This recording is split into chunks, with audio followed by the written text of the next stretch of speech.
Shabbat shalom, everybody. Shalom. All right, we're gonna get right off into prayer, get off into the praise and worship, and then jump right into the word. Well, y'all, thank you right now for waking us up this morning, closing our right mind. We thank you right now for just, allowing us to just be here one more day for y'all. For y'all, we ask for forgiveness of our sins that we know of and that we know not of for y'all. We repent for every sin for y'all. For y'all, we thank you right now for just allowing us to be able to make it into the kingdom of you for y'all. For y'all, we thank you right now that when you come back, you don't come upon us as a thief in the night for y'all. For y'all, we thank you that we're prepared and we're ready for y'all. For y'all, we thank that we're ready for the marriage for y'all. We thank you that we are ready at all times for y'all. For y'all, we thank that our hearts are always being examined for y'all. For y'all, we thank right now we walk in righteousness for y'all. For y'all, we thank that we walk in the Ruach HaKodesh for that way we will not fulfill the lust of the flesh for y'all. For y'all, we come against all forms of sickness and we come against all forms of disease. We come against anything that's not like you. We come against the power of the darkness right now for y'all. For y'all, we quench every fiery dart of the enemy right now with the word of your truth for y'all. For y'all, we thank you as your word said, not by power, nor by might, but by my Ruach says, y'all. I just thank you right now for leading and guiding us into all truth and to all righteousness for y'all. For y'all, in the name of your son, Yahushua Mashiach, we pray. So be it.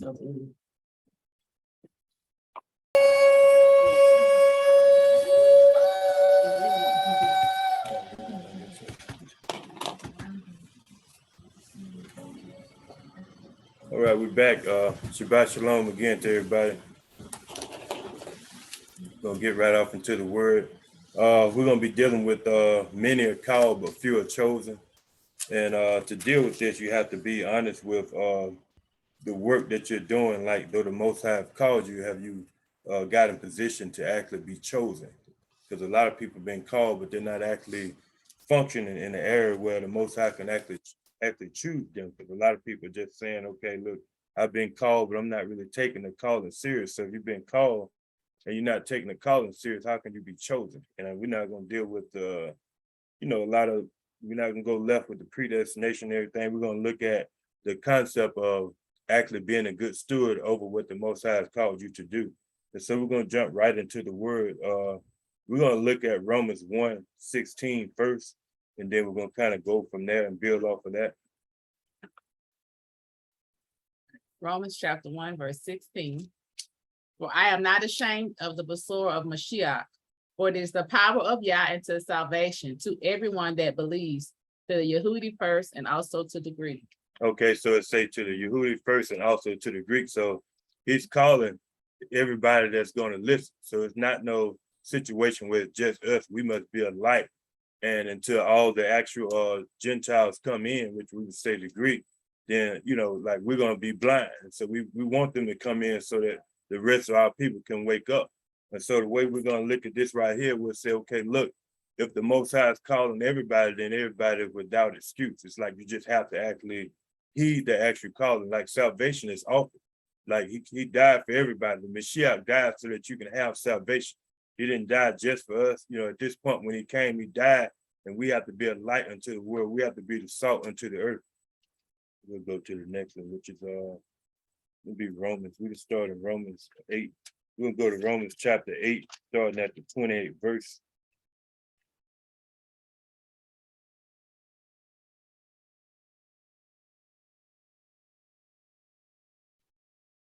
I'm ready.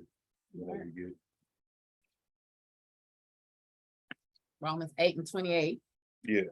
And we know that all things work together for good to them that love Yahuwah, to them who are the called according to his purpose. So to them who are called according to his purpose. Go ahead.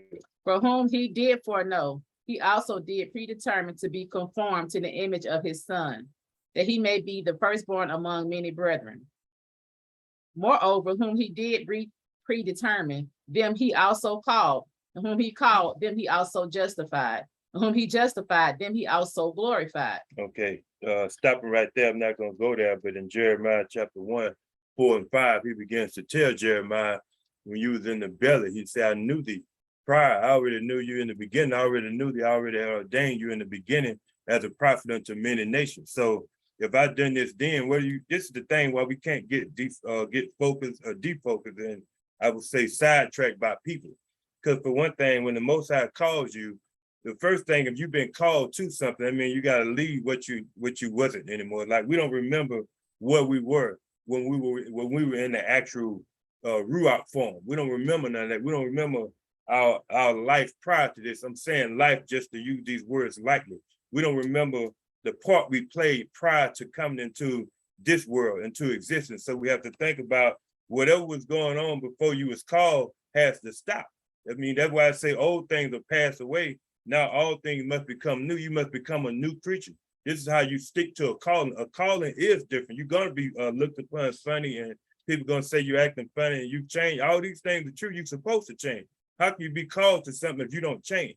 Like, you know, I'm just giving you the simple English term, like a job can call you. You can't do what you done on the last job on that job. We understand how to obey that, but when the Most High calls us, we want to try to stay safe face with people and try not to get too different. You got to get different. You got to act funny. When we look at the fleshly little marketing people use like acting funny, that's how this works. Is acting funny is a part of it. That's what convicts people to actually get it right. Because they say, like, you're not the same no more. You have changed. You changing is what convicts them. They don't have to get convicted right away. But the problem is we allow people to drag us from our calling. And at that point, what happens is they begin to not be convicted because they say, oh, he ain't changed. He's just doing the same thing he's been doing. But when you allow them to have the rocks in their mouth, be mad and feel how they want to feel, then it's going to bring about a conviction. They're going to say, man, he's actually changed. He's actually operating in something different. What is this he's doing? He's sticking hold to his calling. And that's the thing. So it's like you can be, you know, called in an area and then still trying to operate halfway in the area that you used to operate in, and you're not going to be chosen. That's the thing. So you have to actually make sure that you're operating in the calling that he told you to operate in so that you can be chosen. You're not going to be like the Marines looking for a few good men. They're looking for everybody like that. So to be a Navy SEAL, you're not just the same as the way the regular Navy men operate. Navy SEALs get tired up. They have to go in there and swim like a fish. It's a different level.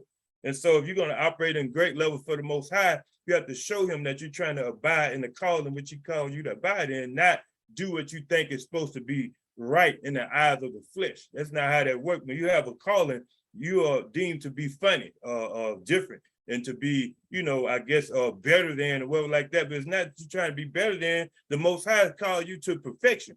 And when you operate in perfection, people deem you to think you're better than them, but it's not that you're better than them, it's that the calling is higher. So since the calling is higher, it's like you're on a pedestal that the Most High has put you on, but they're looking at it in a carnal way. It's like anytime you start trying to operate and start trying to do what the Most High say do, it automatically supposed to shed off the old skin and the old individuals and everything that not operating that way. There's no way you can actually walk with them if you're not in agreement. That's why the word says, how can two walk together unless they be in agreement? You're not going to be able to walk with them. It's going to be contrary. It's like the flesh against the ruach. These two are contrary one to another.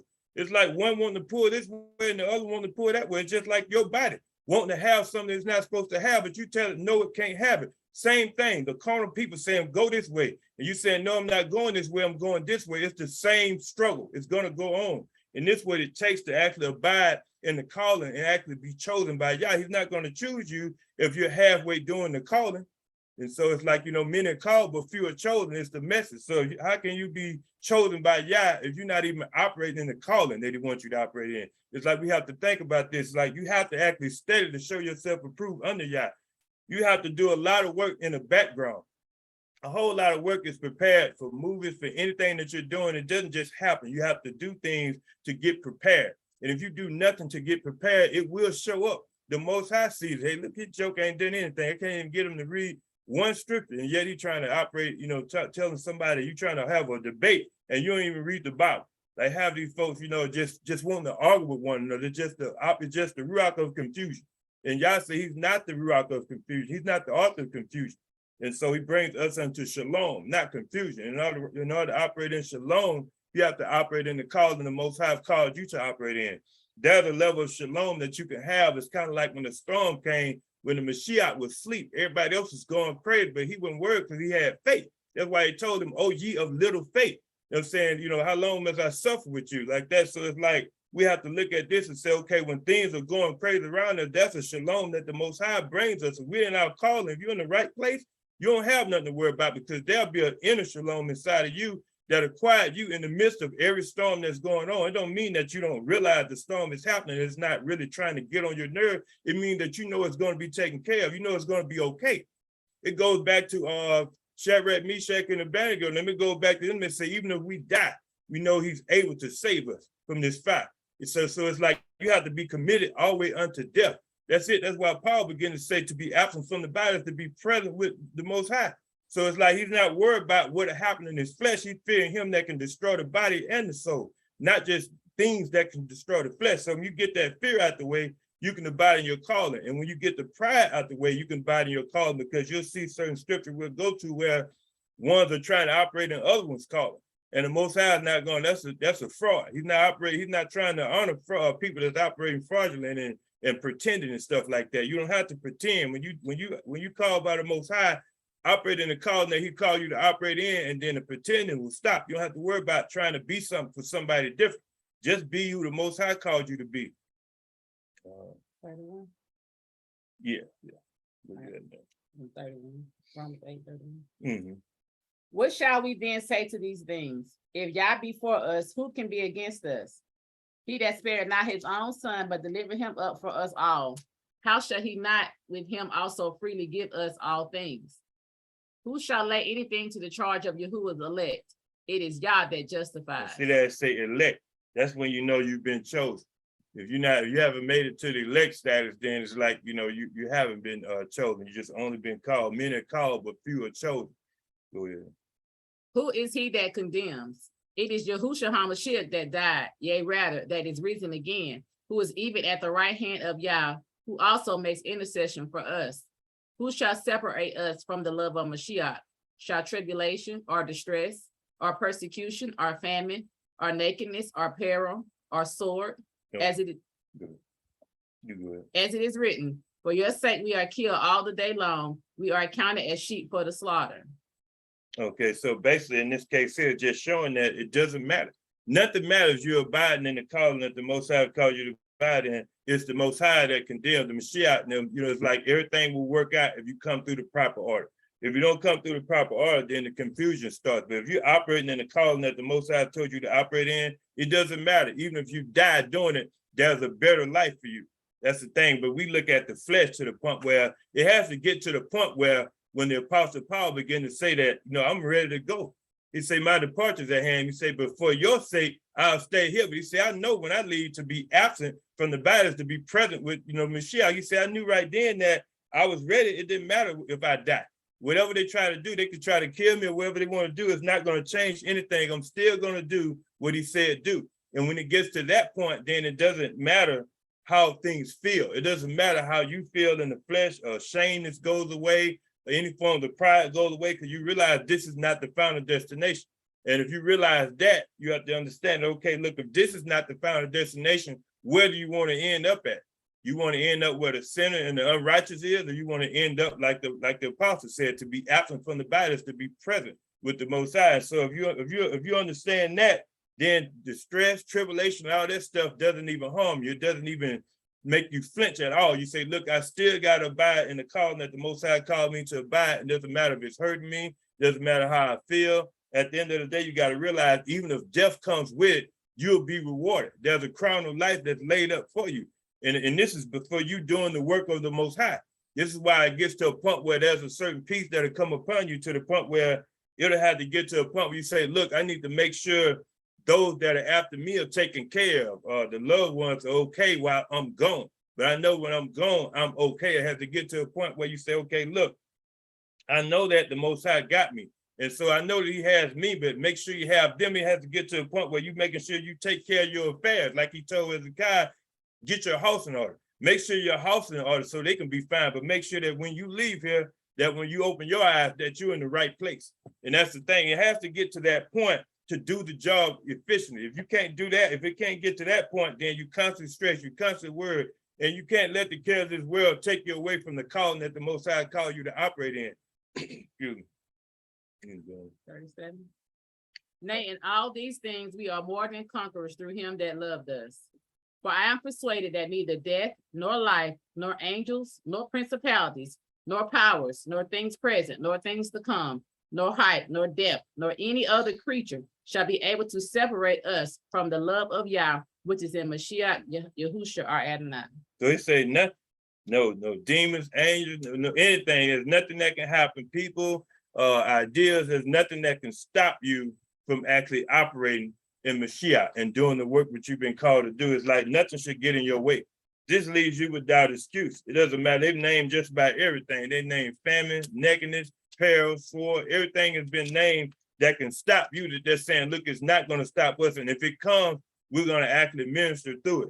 That's the same. They're not going to stop. You mean, like, Paul was in bond, still ministering the word, still writing letters. He wrote some of them letters while he was in prison. He didn't stop because he was in prison. He didn't let that stop him. He didn't let that drive him crazy. He kept writing the letters because he knew in the end it was going to be okay. You talking to a man that had seen the light shine, and the Messiah spoke to him and asked him why was he persecuting the church or the call out assembly. So he had seen what he needed to see. That's why he had that anger. That's why he had the messenger from Satan to buffet him. He said, a thorn was in my flesh to buffet me, so I may not be exalted above measure. We went over that last week. That's why he had that there, because he had seen so many revelations. He had seen so many things to the point where he knew the Most High so well, to the point where he had to make sure that the Most High had to make sure he didn't get beside himself. Certain stuff he couldn't share with people that were on the earth. That's why he said, I heard words that were unable to be uttered. Certain things he heard, like the language couldn't even be, he couldn't share that stuff. That's why he had to say certain things. He said, I speak this. When you read between the lines, that's why he'll say, I speak this by permission. Because that'll show you a dialogue had already went forth where the Most High said, don't share this. That's why he'll probably say, oh, I want to share this. Say, okay, you can share that. That's why he said, I speak this by permission. And I speak this from the Most High. For him to be saying that doesn't come out of nowhere. If you put two and two together, you know that there were things that he heard that couldn't be shared. And so therefore you have to look and say, okay, this man that had so much relationship with the Most High to the point where he was not worried about anything. He said, look, all the way until I die, I'm going to do everything I need to do. That's why he said, I finished the race, I ran the course. That's why he let them know when I fight, I don't fight as one that beat the air. When I fight, I land punches. I land the punches in the target where they need to be landed at. And so let's go to Matthew 22. Still talking about men are called, but few are chosen.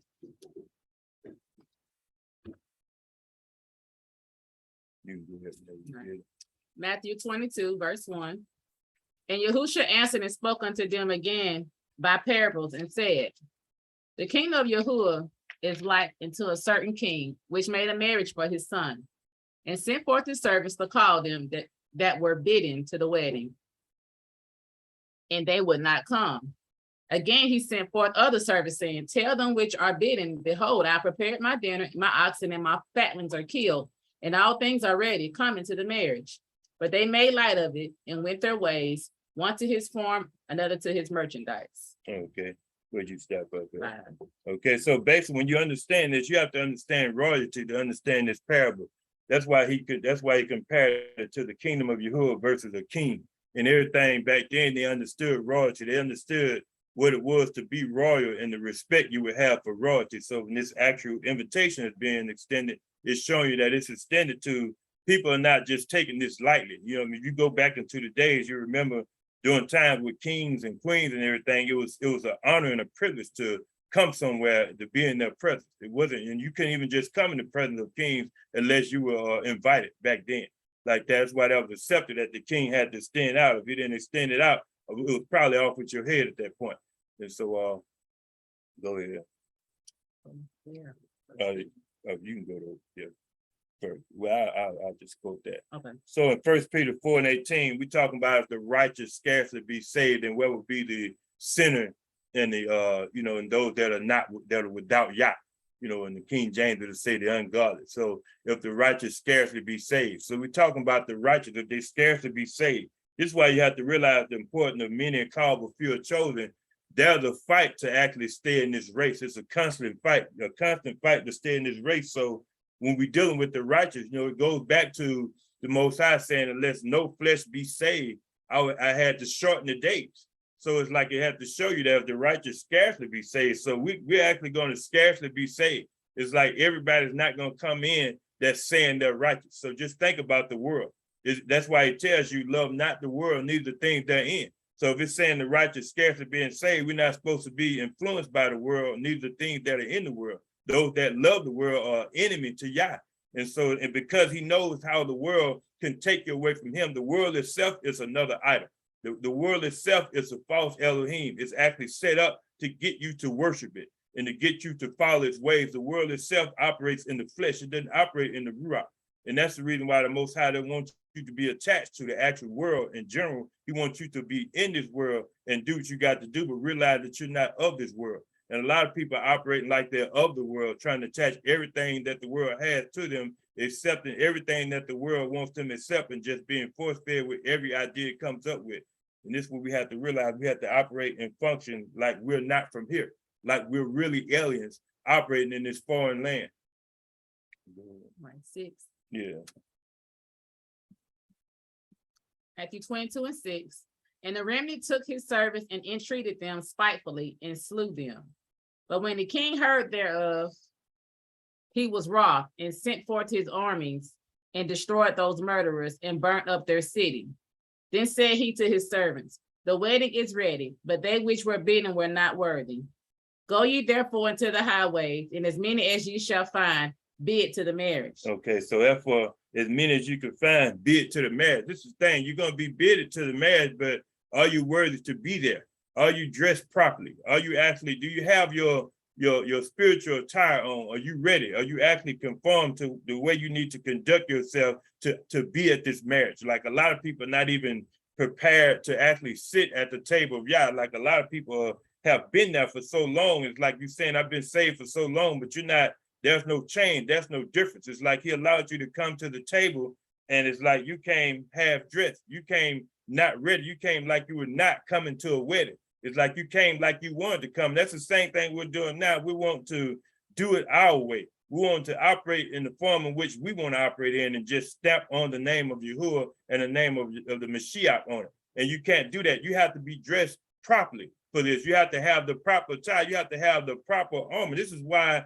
when we start dealing with Ephesus, we start dealing with the Ephesians, you know what I'm saying? They were all caught up into a lot of idolism and everything. So this is why Paul began to tell them, he said, finally, brother, be strong in Yah and in the power of his might. He said, finally, my brother. That's why he let them know in that last chapter, say, look, I think it's about 6 in Ephesus. He said, look here. He said, I need you to put on the whole armor of Yah, that you may be able to withstand against the wiles of the enemy, or the wiles of Hasatan. And this is the thing. So if you're not able to understand this, you got to realize that when he told them that, he said, there's an actual tie you have to put on. Like you can't withstand the wiles without the helmet of salvation. You can't withstand the wiles without your feet being shod with the preparation of the gospel of peace. You have to make sure that you're ready at all times. You have to have the word, the sword. It's like everything this is just an example of the attire he said put on when it comes to fight against the wiles of the devil. And this is just one example, but there's an attire that you need to have on when you come to this actual feast. When you come to the dinner, you have to make sure that you're dressed properly. And dude, this is the thing. We can't put on what we want to put on. We can't dress the way we want to dress. There's always a dress code. And I'm saying this in 2 different forms. There's always a dress code in the natural, and there's a dress code in the Ruach form. You have to make sure when the enemy comes and see you naked, he's going to have a field day with you. You have to make sure that you have the armor on at all times. And you have to make sure that on the flip side that you prepare at all times for this feast that's coming. Because remember, we are waiting. We're waiting for the marriage. We're waiting for the marriage. And at the time, if we're not right, we won't be able to be there. We won't be able to have it. It's like we're going to be cast out into outer darkness. We don't want to be in that position. So make sure that we have the attire that we're supposed to have on. All right, 10. So those servants went out into the highways and gathered together all as many as they found, both bad and good, and the wedding was furnished with guests. And when the king came in to see the guests, he saw there a man which had not on a wedding garment. And he said unto him, friend, how came you in hither not having a wedding garment? And he was speechless. Then said the king to the servants, bind him hand and foot and take him away and cast him into outer darkness. There shall be weeping and gnashing of teeth. For many are called, but few are chosen. So he called everybody in. That's the thing is salvation. Salvation is for all. Like, you know, and this is what we have to look at. We're saying, okay, salvation is for all. And this is why we have to ask the question, what is getting saved? Like, you know, because everybody uses this word so loosely, like, what is I'm saved? Like, you know, it's not a word. That's the thing. Like, and this is what messes up. We use this as a phrase and we say, look, I'm saved, and we attach a phrase to us. And so we think the phrase gives us a safeguard because we actually done something or quoted something. Like you can't quote nothing to be saved. Don't get me wrong. It's okay to say things out of your mouth, but we should confess things, but saved is a lifestyle. To be saved is really fast forward to be saved from the fire of eternal damnation. It's like, that's really what you call saved in the end. But to be saved here is to walk upright and to actually be righteous and walk in the ways of Yah. And if you're not doing that, telling somebody you're saved and your lifestyle is showing a different lifestyle, is you're not saved. Like, because you quoted some prayer in Romans doesn't make you saved. It doesn't make you saved because you got baptized in the water. It doesn't make you saved. What makes you saved is that you are born again and that you are a new creature and that old things have passed away and behold, all things have become new. If you're not operating in the newness of the Mashiach, then you're not saved. It's like, and don't let anybody fool you, because in the end, a lot of them are going to come and say, did not we do everything, cast out devils and everything that you said do? You're going to say, depart from me because your work was of iniquity. You did do the work. To do the work is not enough. It's not enough for me to get up here and say this, what I'm saying now. What matters is what goes on when I'm not here. And that's what has to happen. The way that I'm carrying my life when I'm not here is what the Most High is seeing. He's seeing what people don't see. He's seeing when I reject or when I actually don't do what he's saying do, even in simple things. He's saying, look, it could be something simple as go tell this man this or anything. Or I need you to read this or get up, pray, certain things like that. And you say, okay, well, why did this happen? Why did that happen? Well, nothing just happens. When the enemy comes and catch you naked, that's what I'm saying. When he catch you naked, when he catch you not dressed, when he catch you not dressed for battle, he begins to fight you. This is how it happens. Is if you look at divide and conquer, if you look at how people go to war, they actually go and they look and see what style of war that they, even in the old karate moves, they would actually look at what style. They knew one another's style. And he'll say, my style is this. And he'll say, well, my style is this. And they'll show you that style and they'll start fighting each other. And they already know how to be prepared for that style. And so it's like, it's the same thing. So the enemy doesn't see you praying at all. And he doesn't see you reading the word. And he see you constantly fronting and constantly being a fraud. And, constantly putting on and carrying on like you're somebody that you're not. You're not abiding in your calling. Then he's going to attack you because he caught you with your guards down. Found a weakness. He found, just right, the right word, found a weak spot to go in, and he went in through the weak spot. So when he went in through the weak spot, you're trying to figure out what happened. Well, you allowed the spot to be there. It's like we can't ignore simple things. Like when you get up late at night, I'm just sharing information. When you waking up 4 or 5 o'clock in the morning, you don't normally wake up to 6 or 7. And when you wake up 2 or 3, you go to the bathroom, you come back and you still can't rest. Well, that's something going on in the Ruach realm that you need to be aware of. That's called an alertness that's trying to come upon you. Something is trying to get you alert. And you need to make sure, okay, at this point, I need to see, what am I supposed to do? Y'all supposed to fight against something? Or do I need to see, is the Most High trying to tell me something? Do I need to be still and see, can I hear something? Sometimes you have to do both. You go into war, start fighting, figure out what's going on briefly, and then you stop, still yourself and say, look, what is that you're trying to say? What are you trying to tell me? What do I need to be doing? It's not always go get a snack or just keep tossing and turning. Sometimes you have to say, okay, look, let me quiet myself down. Even though I'm laying down, everybody's quiet. This is the time the Most High is trying to commune with me. He may want you to, to go in another room, go in the closet. It may be anything he wants you to do, but this is what I'm saying. The enemy sees that when you do that and you keep doing that over pattern, you begin to build your strength up. It's a spiritual exercise that you're doing. The Most High begin to take you through training, through a boot camp. And as you keep going, it start taking you through other levels. Then it gets to a point where you don't have to wonder what you feel and why you feel. You start getting familiar with, okay, I did this didn't stop that. And eventually you do something and then something goes on and you can deal with it real easy. Okay, why was I able to deal with this so easy? Oh, I remember last night he woke me up and I began to pray and fight against this. So this was going to be happening. It's like he gets you prepared for things that's going to be happening in life, but you're not operating as a soldier. In order to operate as a soldier, these things must happen. We can't operate in a carnal. I hate it for a lot of people that have come into the knowledge of truth and find out who they are, as they say Hebrew, but I say Iram, that's thinking that's enough to get them into the kingdom. It's not enough to get you into the kingdom. You have to have the Ruach HaKodesh. You have to operate in the Ruach HaKodesh. You have to actually be able to hear and be sensitive to the Ruach when it's talking to you.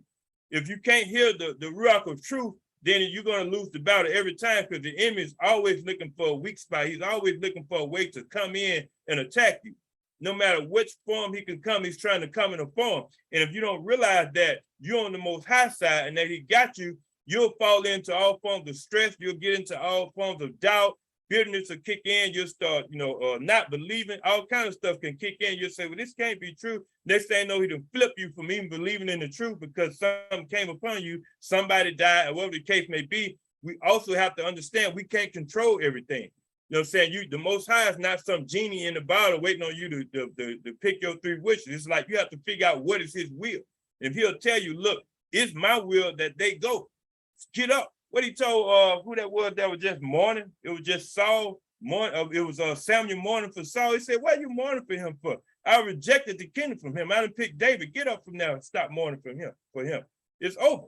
It's not going to change. Samuel, I'm talking about a prophet he said none of his words hit the ground. None of his words hit the ground. And this man, the Most High, said, don't mourn over Saul no more. Why are you mourning over him? He said, I rejected him. I rejected the kingdom from him. So this is the thing. Some people, the Most High, when he reject them, we can't do anything. We can't, our word can't overrule when the Most High has rejected somebody. That's why our prayers have to stop being prayers of control. Your prayers have to be prayers of what the Most High will is. You can pray for people. Don't get me wrong, but when it's the Most High will that nothing is happening, you see that you can't do anything, he'll give you a peace about it and get you to ease up because you'll be spending energy in the wrong area when you can be going to operate. The enemy is attacking you in another area, whooping on your head in a whole other area. Here you praying for somebody, the Most High don't want nothing to do with it no more. And you're trying to do it on your own. At this point, now you the Most High. You're going to make the Most High do what he's supposed to do concerning them. That's not how this works. Our prayers are not, you can't force the hand of the Most High. You can only pray hard according to the will of the Most High. And it's his will that we all be saved. It's his will that nobody perish. But at the same time, if the person is a sinner, they must be saved. And this is what we don't want to accept. This is the hard thing we can't accept. We feel like in the flesh realm that all these fleshly individuals that we constantly trying to force the Most High, like, what do you think the Most High is? How do you think he operates? You think he's going to let you force his hand to help somebody that's not studying him at all? That has no desire. He can see further than you. He know that they're not going to change when they get better. He know they're not going to start serving him. And here you are. You think you're so big, you can force the Most High's hand to actually save somebody that's not going to work for him. No, it doesn't work that way. I'm trying to save you some time and energy. It doesn't operate that way. I know you love him. I know it hurts your heart to see it happen, but this is not how he operates. If they're not going to operate for them, what are they going to stay in existence for? What's their reason or purpose for continuing in life? The sin allowed them to get to that point. Sickness, when you have sin, it brings on sickness. It says sickness brings forth death. That's what happened. And it starts with the sin. And some things start with the Most High trying to teach you a lesson, or show you, the grace of him certain times because he allowed things to happen upon you. But if he's not easing it and allowing you to move further, then that means that it is not that case. Sometimes the Most High hand be upon individuals. And we always look at it as blaming the devil through church and through actually religion. We've always tried to blame everything on Satan, everything on the devil. It doesn't work that way. That's why I shared the information when Paul said a messenger of Satan was given to me by the Most High, it say, to buffet me. So it's like, and then Paul also said, Hymenaeus and Alexander had I delivered unto Satan that I may teach them not to blaspheme. So, it's not always he expressed the power that he was able to deliver someone to Hasatan to teach them not to blaspheme. So when we say that's the devil operating through the apostles, this is what we have to realize. There's a level of power that we lack through our lack of information, through our lack of training, through our lack of experience that the Most High has that's been bestowed upon us. But we can't get there if we can't do the simple things. First, just walk into the calling and abide in the calling that he called you to abide in. That way you can be chosen. That way you can be looked upon as and be the elect of Yah. If you're not the elect, that's who the enemy is fighting. That's who he's fighting. He don't want everything to get to a point where we're on one accord and we come together. That's why you see the division. That's why you see all these different sects and all these different versions of all these forms of religion. Everything that's been broke off, and most of it stems right from the Bible that we read. And they just take it and form their own religion and form cults and everything so they can keep the division flowing. He don't want unity. Because when there's 2 or 3 gathered together in the name of the Mashiach, he said, Jeremiah, if you ask the Father anything in my name, he said, that I'll do it according to his will. And so this we have to look at, just have to make sure that we realize that many are called, but few are chosen. In order to be chosen, you have to first abide and operate faithfully in the calling you've been called to operate in. That's all I got. You got anything? All right, with that being said, we're gonna close it out. Father, y'all, thank you right now for the word that went forth. I magnify your name and thank you right now for being with us as a whole. Father, y'all, thank you right now as we go out, Father, y'all. We go out, Father, y'all, with the power of you, Father, y'all. We go out with the proper attire, Father, y'all. We go out dressed for battle and ready for the dinner, for the marriage, Father, y'all. Father, y'all, we thank you right now for being with us as a whole, Father, y'all. Once again, we thank you also as we depart that you allow us to walk in the Ruach HaKodesh, Father, y'all, and not fulfill the lust of the flesh. In the name of Son, Yahushua, we pray. So be it. So be it. Oops, almost anything. All right.